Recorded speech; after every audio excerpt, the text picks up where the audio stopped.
नमस्कार मंडळी, मी अनिता तुम्हा सर्वांचं आपल्या एका नवीन व्हिडिओमध्ये अगदी मनापासून स्वागत करते। तर मंडळी, आजच्या व्हिडिओमध्ये आपण पाहणार आहोत की धनत्रयोदशीची पूजा मांडणी अगदी सोप्या आणि साध्या पद्धतीने कशी करावी, तसेच पूजा करण्याची योग्य वेळ कोणती आणि यमदीपदान कसे करावे, ते कोणत्या दिशेला यमदीपदान केले जाते, तसेच आपण धनत्रयोदशीचं महत्त्व काय आहे याबद्दलची संपूर्ण माहिती पाहणार आहोत। तेव्हा व्हिडिओ पूर्ण पहा। तुम्हाला जर हा व्हिडिओ आवडला तर व्हिडिओला लाईक करा आणि अजूनपर्यंत चॅनलला सबस्क्राईब केलं नसेल तर पटकन सबस्क्राईब करा आणि व्हिडिओ पाहत असताना कमेंटमध्ये ओम नमो भगवते वासुदेवाय लिहायला विसरू नका। चला तर लगेचच व्हिडिओला सुरुवात करूया। यंदा 29 ऑक्टोबरला वार मंगळवार या दिवशी धनत्रयोदशी साजरी केली जाणार आहे। या दिवशी धनाची आणि आयुर्वेदिक औषधांची पूजा केली जाते।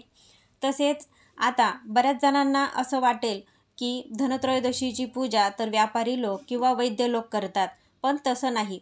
धनत्रयोदशीची पूजा अगदी सर्वांनी करावी। घरातील व्यक्तींना चांगले आरोग्य मिळावे आणि दीर्घायुष्य मिळावं यासाठी धनत्रयोदशीची पूजा आणि यमदीपदान करावे।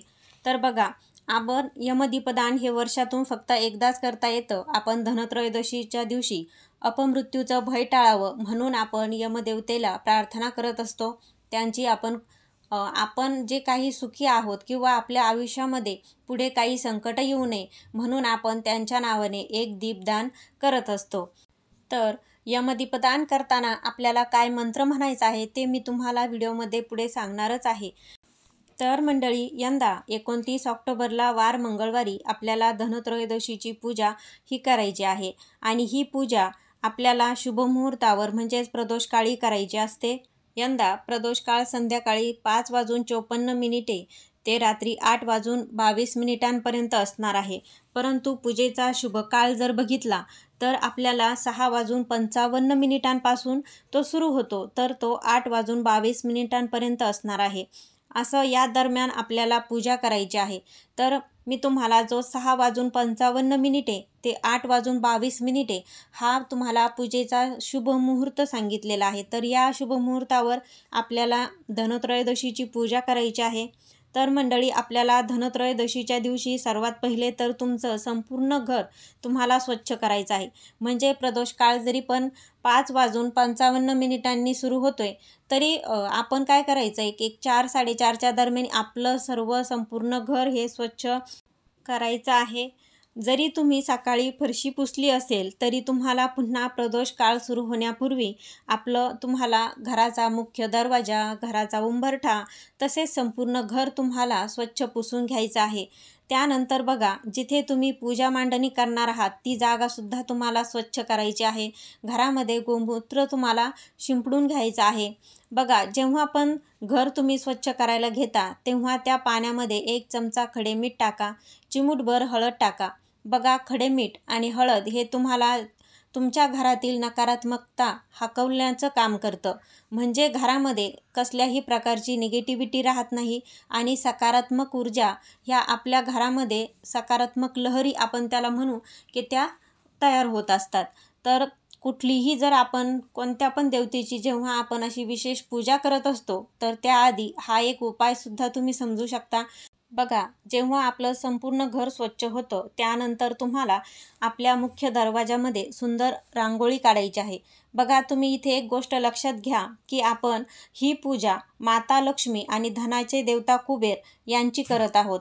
त्याचबरोबर आपण या दिवशी श्री गणेश, माता लक्ष्मी, धनाचे देवता कुबेर आणि धन्वंतरी देवता म्हणजेच बघा, जर आपल्या घरामध्ये बाळकृष्णांची मूर्ती असेल ना, तर तुम्हाला एक गोष्ट एकतर आधी पहिली ही तुम्ही जाणून घ्या की धन्वंतरी देवता हे भगवान विष्णूंचेच अवतार आहेत। तेव्हा आपल्या देवघरामध्ये जी बाळकृष्णांची मूर्ती असते, काही ठिकाणी त्याला म्हणजे सर्व घरामध्येच त्याला रंगनाथसुद्धा म्हटलं जातं, तर ती मूर्तीसुद्धा आपण या दिवशी धन्वंतरी देवतेचं स्वरूप मानून आपल्याला याची पूजा करायची असते।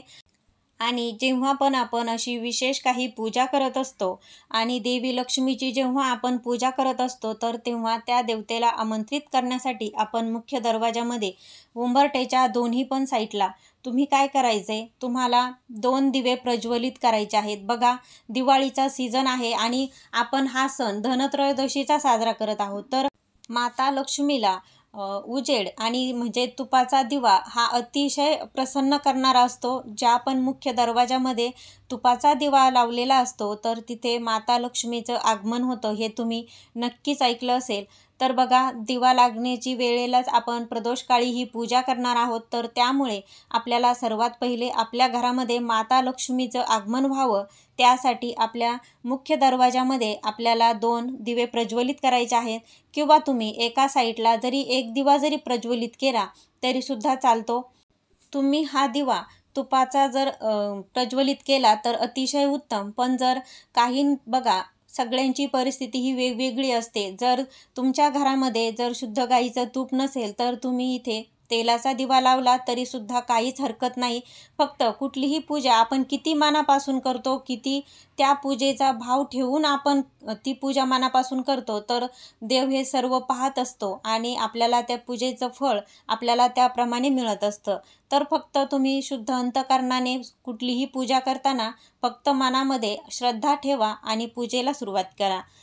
तेव्हा तुम्ही मुख्य दरवाजामध्ये जेव्हा दिवा प्रज्वलित कराल तेव्हा बघा, घरामध्ये सकारात्मक वातावरण तयार होईल. त्यानंतर बघा, जर तुम्ही कापूरसुद्धा जर घरामध्ये रोज तुम्ही जाळत असाल तर तुम्हाला यावेळी तुम्हाला बघा, आजकाल तर बाजारामध्ये इलेक्ट्रॉनिक वस्तू आलेल्या आहेत की त्यामध्ये कापूर जाळला जातो. तर तुमच्याकडे तुम्ही ज्या पद्धतीने कापूर घरामध्ये जाळता त्या पद्धतीने तुम्हाला एक कापुराची वडी तुम्हाला जाळायची आहे. बघा, जेव्हा पण आपण घरामध्ये कापूर जाळला जातो तर त्याचा जो सुगंध असतो तर तो नकारात्मक ऊर्जा घालवतो आणि घरामध्ये सकारात्मक लहरी ह्या तयार होत असतात. पूजेचं वातावरण तयार होतं. तर तुम्ही अशा पद्धतीने पूजेची सुरुवात करा. त्यानंतर बघा, शक्यतो आपण धनत्रयोदशीची जेव्हा आपण पूजा करतो तर तेव्हा काळा रंग सोडून तुम्ही इतर रंग तुम्ही परिधान करू शकता. पण जर त्यातलंच जर तुम्हाला सांगायचं झालं तर पूजा करताना कोणता शुभ रंग निवडावा, तर बघा, लाल, केशरी, पिवळा तुम्ही हे शुभ रंग आहेत. तर हे तुम्ही पूजा करताना नक्कीच घालू शकता. परंतु तुम्हाला इतरही रंग तुम्हाला दुसरे घालायचे आहेत तर फक्त काळा रंग सोडून तुम्ही इतर रंग परिधान करू शकता. आता जेव्हा पण तुम्हाला पूजा मांडणी करायची असते ना, तर त्यावेळेस काय करायचं, एक ताट तुम्हाला तयार करून घ्यायचं असतं. तर त्यामध्ये आपल्याला सर्वात पहिले तर दिवा लागेल. म्हणजे जर तुमच्याकडे एक छोटा दिवा असेल तरीसुद्धा चालेल. पण आता दिवाळीचा सण आहे त्यामुळे मी इथे समई लावलेल्या आहेत. तर तुमच्याकडे पण जर समई असतील तर तुम्ही सर्वात पहिले समई प्रज्वलित करा. त्यानंतर आपल्याला पूजा मांडणी करण्यासाठी चौरंग किंवा पाट लागेल. त्यानंतर देवाला खाली चौरंगावर किंवा पाटावर टाकण्यासाठी वस्त्र लागेल. तर ते सुद्धा तुम्ही पूजेच्या ताटामध्ये मांडा.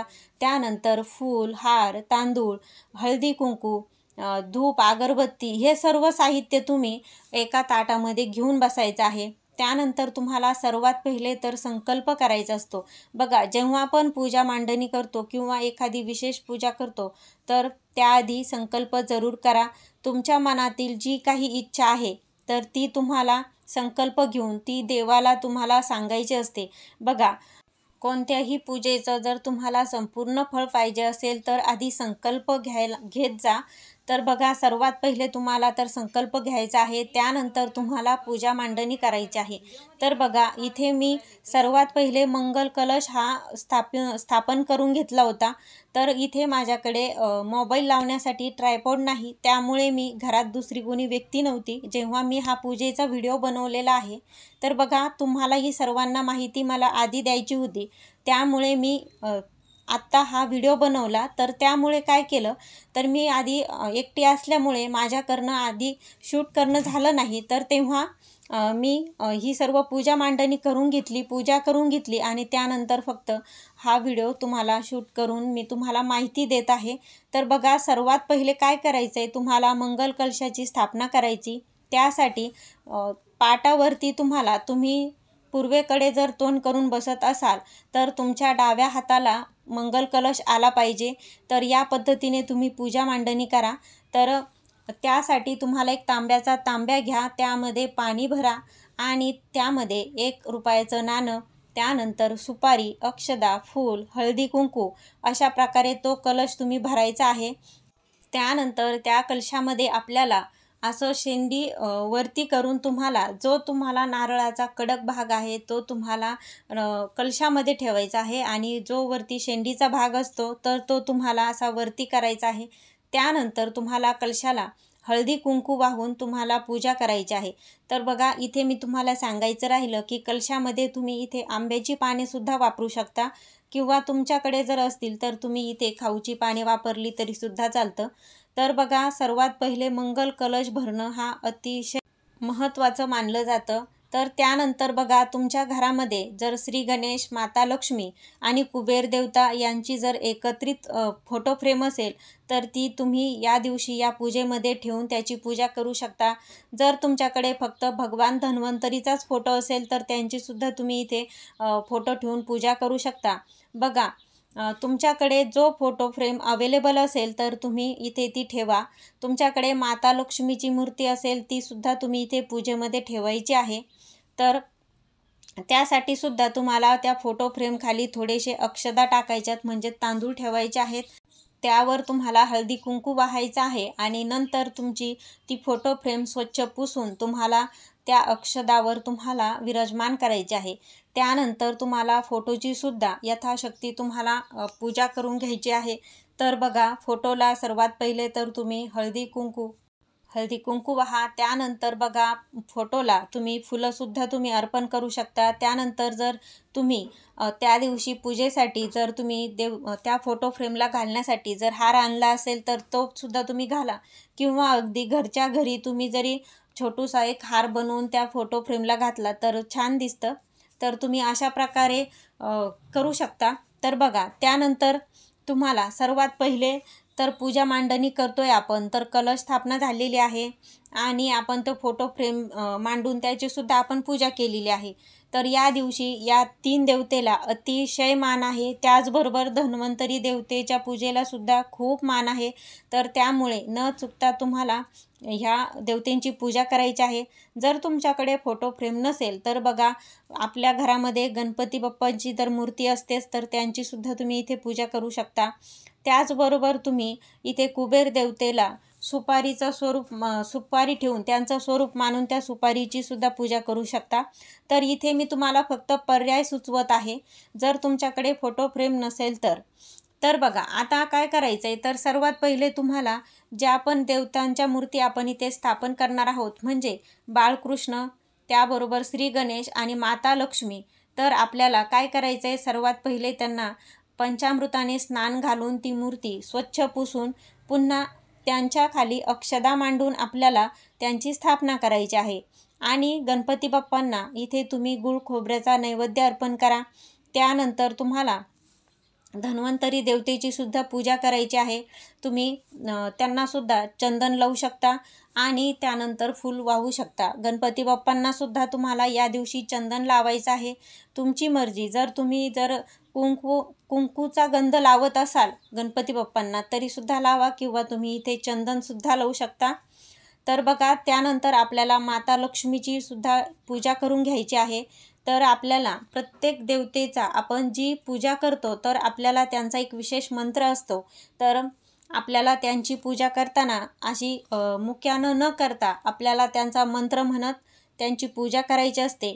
जेव्हा पण तुम्ही गणपती बाप्पांची पूजा करायला सुरुवात करता तर त्यांचा श्री गणेशाय नमः या मंत्राचा जप करू शकता किंवा वक्रतुंड महाकाय सूर्यकोटी समप्रभ निर्विघ्नं कुरु मे देव सर्व कार्येषु सर्वदा, तर या मंत्राचा सुद्धा तुम्ही जप करू शकता। किंवा तुम्हाला हा मंत्र मोठा वाटला, अवघड वाटला बोलायला तर तुम्ही साधा आणि सोपा फक्त श्री गणेशाय नमः या मंत्राचा तुम्ही जप करू शकता।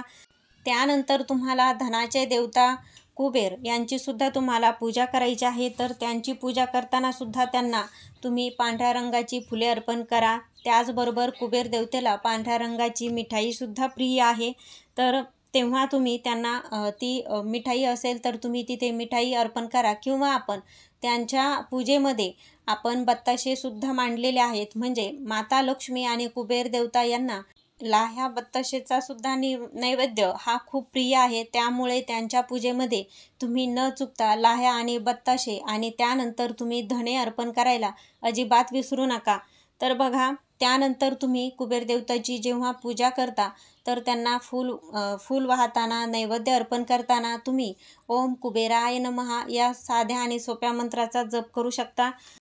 त्यानंतर बघा, जेव्हा आपण माता लक्ष्मीची पूजा करतो तर माता लक्ष्मीला हळदी कुंकू अर्पण करा, त्यानंतर फूल अर्पण करा आणि तुम्हाला जर देवीचा कुठला मंत्र म्हणता येत असेल तर तुम्ही त्यावेळेस नक्कीच म्हणू शकता, किंवा जर तुम्हाला कुठला मंत्र म्हणता नाही आला तर तुम्हाला ओम श्री महालक्ष्मी नमः या साध्या आणि सोप्या मंत्राचा जप करायचा आहे.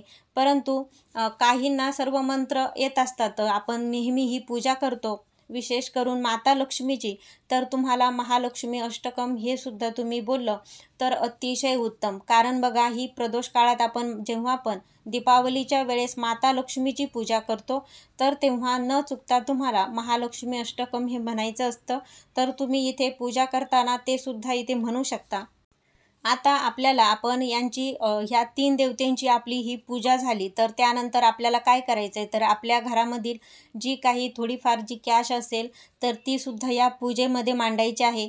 तर बघा, या दिवशी आपण धनाची पूजा करणं अतिशय महत्त्वाचं मानलं जातं आणि शुभ मानलं जातं.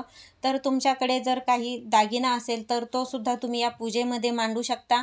तर पैसे असतील तर ते सुद्धा तुम्ही इथे मांडू शकता. त्यानंतर आपल्याला धन्वंतरी देवतेचं सुद्धा इथे पूजन करायचं आहे, त्यांचेसुद्धा तुम्ही इथे पूजन करून घ्या. त्यानंतर बघा, आपल्या घरामध्ये आपण आता इथे मी काय केलं आहे, तर इथे वाटीमध्ये धणे, परत जे काही धान्य आहेत त्यामध्ये तांदूळ घेतलेत, हरभरे घेतलेत, तर मी इथे हे 5 धान्य हे पुजलेले आहेत. तर तुम्ही काय करायचं आहे बघा, आता बाजारामध्ये आपल्याला मातीचे असे बोळके मिळतात बघा, त्याला आमच्या भागामध्ये तर बोळकेच म्हणतात. जी बाजारामध्ये छोटीशी मातीची भांडी मिळतात, तर त्यामध्ये आपण हे 7 धान्य पूजत असतो. तर बघा, आता सध्या ती बाजारात मला मिळाली नाही म्हणून मी इथे वाटीमध्ये ठेवलेलं आहे. परंतु मी ज्या दिवशी धनत्रयोदशी आहे तर त्या दिवशी मी नक्कीच बाजारामधून ती विकत आणून त्याची मी पूजा करणार आहे आणि तुम्ही पण तसंच करा. बघा, धनत्रयोदशीच्या दिवशी आपण एक वेळेस सोनं घेतलं नाही तरीसुद्धा चालतं, परंतु आपण अशा काही विशेष गोष्टी आहेत की त्या आपण त्या दिवशी खरेदी कराव्यात, म्हणजेच आपल्या धनामध्ये 13 पटीने वाढ होते असं आपल्या ज्योतिषशास्त्रामध्ये सांगितलं गेलं आहे. तर बघा, त्यानंतर काय करायचं आहे, तुम्हाला इथे धन्वंतरीचे एक औषधी म्हणून आपल्याला एक विड्याचं पान घ्या. त्यानंतर तुम्ही इथे तुळशी किंवा तुळशीला मंजीर आलेला असतात तर त्याचासुद्धा औषधी म्हणून उपयोग होतो. तर आपल्या घरामध्ये आलं असतं, त्यानंतर हळद असते, तर आपण त्याचा प्रथम उपचार म्हणून वेळेकाळी आपण त्याचा वापर करत असतो. तर आपल्या घरातील मसाल्याचा डब्बा, त्यातच आपल्याला खूप काही आयुर्वेदिक वस्तू पाहायला मिळतात. तर बघा, जेव्हा पण आपल्याला सर्दी, खोकला, ताप अशा काही गोष्टी होतो तर आपण सर्वात पहिले घरामध्ये प्रथम उपचार करतो. तर आपल्याला त्यामध्ये लवंग, काळी मिरी, हळद, अद्रक अशा काही गोष्टी, किंवा तुम्ही इथे तुळशीचे पान, गवती चहा, तुमच्याकडे जर गवती चहा असेल तर तो सुद्धा तुम्ही इथे पूजेमध्ये मांडला तरीसुद्धा चालेल. तर बघा, आपण धन्वंतरी देवतेची ही पूजा करतोय. तर बघा, धन्वंतरी देवतेला हे आयुर्वेदिक वैद्य असं मानलं जातं. तर त्यामुळे त्यांच्या पूजेमध्ये आपण या आयुर्वेदिक गोष्टींचा नक्की तुम्ही समावेश करा. त्यानंतर बघा, तुम्हाला हे 13 दिवे तुम्हाला बनवायचे आहेत. आपल्याला या 13 दिव्यांनी आपल्याला ही संपूर्ण जी काही आपण पूजा मांडणी केली आणि पूजा केली, तर त्यानंतर शेवटी आपल्याला या देवतेला आपल्याला या 13 दिव्यांनी आपल्याला ओवाळायचं असतं. तर बघा, तुम्हाला एका दिशेकडे असे गोल जरी तुम्ही ताटामध्ये जर ती मांडणी केली दिव्यांची, तरीसुद्धा तुम्हाला एका दिशेने त्या वाती येतील अशा प्रकारे तुम्हाला त्या ताटामध्ये घ्या. त्याने संपूर्ण ताट घेऊन तुम्हाला देवाला ओवाळायचं आहे. ओवाळून झाल्यानंतर आपल्याला हेच दिवे आपण यमदीपदान करण्यासाठी आपण वापरणार आहोत. बघा, जर तुमच्याकडे अशी 13 दिवे करून देवाला ओवाळत नसतील, किंवा फक्त यमदीपदान करताना तुम्ही एकच दिवा बनवून म्हणजे दक्षिण दिशेकडे यमदेवतेला तुम्ही तो अर्पण करणार असाल, म्हणजे तर काय करायचं आहे, तर तुम्ही एकसुद्धा बनवू शकता. परंतु ज्या त्या भागातली पद्धत वेगळी असते. तर बघा आमच्या भागामध्ये तरी हे 13 दिवे बनवून त्याने देवाची आरती करून म्हणजेच ओवाळलं जातं आणि नंतर त्याच दिव्यांचा वापर हा यमदीपदान करण्यासाठी होतो. तर काय करायचं आहे, इथे तुम्ही जेव्हा देवाला ओवाळून झाल्यानंतर ते दिवे तिथे 5 मिनटं तुम्ही देवापुढे ठेवायचे आहेत आणि त्यानंतर जिथे तुमची तुळस आहे तर तिथे तुम्ही ते दिवे घेऊन जायचे. दक्षिण दिशेकडे तोंड करून तुम्हाला उभं किंवा तुम्हाला तिथं तुम्ही बसा आणि त्यानंतर तुम्हाला दक्षिण दिशेला हे दिवे ठेवायचे आहेत. तर तुम्हाला तुमच्या भागामध्ये जी काही पद्धत आहे त्याप्रमाणे तुम्ही इथे यमदीपदान करायचं आहे. तर बघा काही भागामध्ये फक्त एक दिवा प्रज्वलित करून यमदेवतेला तो यमदीपदान केलं जातं आणि जर काही भागामध्ये जे 13 दिवे देवाला ओवाळण्यासाठी आपण करतो तर तेच यमदीपदान करण्यासाठी वापरले जातात. तर बघा जशी तुमच्याकडे पद्धत आहे त्याप्रमाणे करा. फक्त तुम्हाला यमदीपदान करताना तुम्हाला दक्षिणेकडे तोंड करून तुम्हाला दक्षिण दिशा ही यमाची दिशा मानली जाते. तर तुम्हाला त्या दिशेला ते दिवे तुम्हाला ठेवायचे आहेत. बघा जेव्हा तुम्ही दक्षिण दिशेकडे ते दिवे ठेवता आणि यमदेवतेला तुम्हाला प्रार्थना करायची आहे. हात जोडून यमदेवतेला प्रार्थना करा की माझ्या घरावर कुठलंही संकट येऊ देऊ नको आणि त्यानंतर माझ्या घरातील सर्व व्यक्तींना दीर्घ आयुष्य प्राप्त होऊ दे. तर बघा असं हात जोडून नमस्कार करायचा आणि हे दिवे यमदेवतेच्या नावाने तुम्हाला तिथे अर्पण करायचे आहेत. तर बघा हा सर्व विधी झाल्यानंतर तुम्हाला ते दिवे तिथेच ठेवायचे आहेत. जर त्याला मुंग्या लागल्या त्या दिवेला तर ते सुद्धा शुभ मानलं जातं किंवा ते दिवे जर कुत्र्यांनी खाल्ले तर ते सुद्धा अतिशय शुभ मानलं जातं. तर तुम्ही हे दिवे फक्त तुळशीच्या तिथे फक्त दक्षिण दिशेला तुम्हाला हे प्रज्वलित करायचे आहे. तर अशा प्रकारे तुम्हाला यमदीपदान करायचं आहे. तर मी तुम्हाला इथं स्क्रीनवर तुम्हाला तो मंत्र देते. तर तुम्ही तो मंत्र म्हणून तुम्हाला यमदीपदान करायचं आहे आणि जर तुम्हाला तो मंत्र म्हणता नाही आला तर तुम्हाला अगदी मराठीत मी सांगितल्याप्रमाणे तुम्हाला फक्त यमदेवतेला हात जोडून प्रार्थना करायची आहे. तर बघा अशी सर्व पूजा झाल्यानंतर आपल्याला दुसऱ्या दिवशी सकाळी उत्तर पूजा करायची असते. तर काय करायचं, सर्वात पहिले तर पुन्हा तुम्हाला एक दिवा तिथे प्रज्वलित करून घ्यायचा आणि त्यानंतर तुम्हाला उत्तर पूजा करायला सुरुवात करायची आहे. तर बघा काय करायचं आहे, सर्वात पहिले तुम्हाला मंगल कलश हा आपल्या कपाळी लावायचा आहे आणि पुन्हा तो त्याच्या जागेवर तुम्हाला ठेवायचा आहे आणि त्यानंतर तुम्ही एक एक करून सर्व साहित्य एका ताटामध्ये ते काढायचं आहे. त्यानंतर आपण जी काही फुलं अर्पण केली तर त्याचं तुम्हाला निर्माल्यात ठेवायचे आहेत आणि जी काही पानं वापरली आपण मंगल कलशासाठी तर ती जर तुमच्या घरामध्ये जर कुणी विड्याचं पान म्हणजे ते विडा म्हणून खात असतील तर तुम्ही ते खाण्यासाठी सुद्धा वापरू शकता किंवा त्याचं सुद्धा तुम्ही निर्माल्य म्हणून त्याला बाजूला करून ठेवू शकता. त्यानंतर मंगल कलशातील जे नारळ आहे तर ते तुम्ही फोडून प्रसाद म्हणून खाऊ शकता आणि मंगल कलशातील पाणी तुम्हाला फक्त तुळशीला सोडून इतर फुलझाडांना तुम्ही ते घालायचं आहे आणि ही सर्व पूजा तुम्हाला उचलून घ्यायची आहे. तर बघा काय करायचं आहे, ही सर्व तुम्ही उत्तर पूजा जेव्हा करता तर आपण त्या पूजेमध्ये जे काही धने आणि गूळ धन्वंतरी देवतेला आपण तो ठेवलेला होता तर त्याचा प्रसाद म्हणून घरातल्या प्रत्येक व्यक्तीने थोडं ते खायचं आहे आणि उरलेले धने हे आपल्याला त्या धन्यांचा बघा तुम्हाला इथे मी एक उपाय सुद्धा सांगते. तर काय करायचं, जे काही आपण पूजेमध्ये ते धने मांडलेले आहेत ना, ते पूजेमध्ये पूजले आहेत तर काय करायचं, ते प्रसाद म्हणून थोडे खायचे आणि उरलेले धने आपल्याला आपल्या घराच्या कुंडीमध्ये किंवा जर तुम्ही शेतकरी असाल तर तुमच्या शेतामध्ये एका साईडला तुम्हाला ते धने लावायचे आहेत आणि त्याची कोथिंबीर आल्यानंतर ती आपल्याला भाजीमध्ये ज्या काही आपण अन्नपदार्थामध्ये ती कोथिंबीर वापरू तर तो फक्त आपल्या घरच्याच व्यक्तीने तो पदार्थ खाल्ला पाहिजे याची काळजी तुम्हाला घ्यायची आहे. आणि जर तुम्ही कुंडीत लावणार असाल तर काहीच प्रश्न नाही, तर फक्त तुम्ही नॉनव्हेजला सोडून इतर अन्नपदार्थांमध्ये त्या कोथिंबीरीचा तुम्ही वापर करू शकता आणि तो फक्त आपल्या घरातील व्यक्तींनीच तो पदार्थ खाल्ला जाईल याची तुम्ही काळजी घ्या. तर हा अतिशय प्रभावी असा उपाय आहे. तर तुम्ही हा न चुकता तुम्हाला करायचा आहे आणि नंतर तुम्हाला ही उत्तर पूजा झाल्यानंतर तुम्हाला सर्व साहित्य हे तुम्हाला ठेवून द्यायचं आहे. तर बघा आता आपल्या देवघरामध्ये सर्वच देवी देवतांचे फोटो मूर्ती ठेवणं हे आपल्याला शक्य होत नाही. तर अशा वेळेस काय करायचं आहे, तुम्ही ज्या पूजेमध्ये गणपती बाप्पांची मूर्ती मांडलेली आहे, त्यानंतर आपण बाळकृष्णांची मूर्ती मांडली, लक्ष्मी देवीची मूर्ती मांडली, तर काय करा, तुम्ही ह्या सर्व आपल्या परत पूर्ववत त्यांच्या ठिकाणी त्यांना स्थापन करा आणि जो काही आपण हा फोटो पूजेमध्ये मांडलेला आहे, तर तो काय करायचा आहे, स्वच्छ पुसून तुम्ही एका कपड्यामध्ये गुंडाळून तुम्हाला हा फोटो ठेवून द्यायचा आहे. तर बघा, आपल्याकडे असे इतर देवी देवतांचे सुद्धा फोटो असतात की आपण फक्त त्याच्या वेळी आपण जो काही सण आला तर त्यावेळी त्याची पूजा करण्यासाठी त्याला बाहेर काढतो आणि त्यानंतर फक्त तिथे कुणाचा हात किंवा त्याला पाय लागणार नाही अशा ठिकाणी तुम्ही योग्य पद्धतीने देवांचे फोटो एका कपड्यामध्ये बांधून ते ठेवू शकता. तर बघा मंडळी, तुम्हाला आजची माहिती कशी वाटली हे मला कमेंटद्वारे नक्की कळवा आणि व्हिडिओ आवडल्यास, तुम्हाला जर हा व्हिडिओ माहितीपूर्ण वाटला तर व्हिडिओला लाईक करा आणि ही माहिती इतरांपर्यंत जास्तीत जास्त शेअर करा. आणि मंडळी, तुम्हाला जर असे व्रतांचे माहितीपूर्ण व्हिडिओ पाहायला आवडत असतील तर आजच आपल्या चॅनलला तुम्ही सबस्क्राईब करून ठेवा. पुन्हा भेटूया एका नवीन माहितीबरोबर. तोपर्यंत तुम्ही शेवटपर्यंत व्हिडिओ पाहिल्याबद्दल तुमचे मनापासून धन्यवाद.